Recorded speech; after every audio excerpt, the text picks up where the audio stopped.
elaborated that a gentleman by the name of Francesca came in at the end of the negotiation and put this clause in. So the clause being in the first place is a issue. But now that we're past that time, the other issue is that technically the three countries have not left the agreement. They haven't abided by the agreement. They haven't acted on the agreement, but they haven't technically left it, as the United States did in 2018.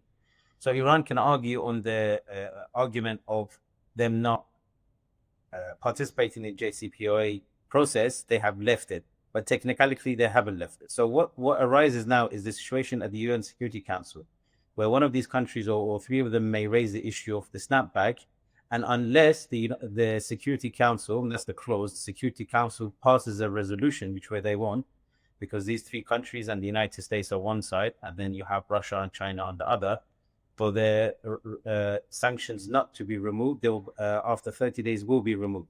Now, the other way this could be dealt with is two ways. One is that Russia and China support Iran's claim that the three countries do not have a right to raise this issue at the UN Security Council because they're not acting party to the agreement. However, they can then, the Europeans argue that no, we're technically in it, so we'll raise it. The other issue, the other aspect of this would be that Iran raises the threshold, the what's it called, cost of them invoking this snapback.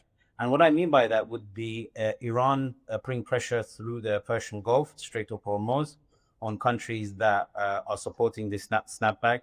They can put pressure by passing a law that if the snapback goes into effect, as soon as it goes into effect, the parliament will pass a law that Iran must leave the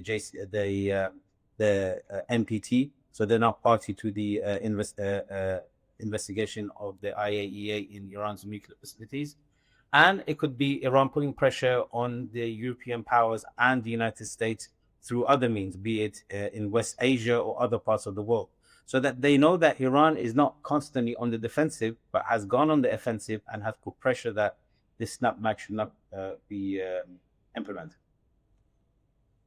And how do you see this thing unfolding? I mean, do you see the Europeans realizing kind of the conundrum they put Tehran in, knowing, or actually basically reading between the lines, identifying that they are and have been a part of the problem, and trying to do more to keep this snapback from being imposed? Basically, what I'm trying to say, with a few days left, persevere to keep the ultimate thing, which is a snapback of sanctions on Tehran, from taking place.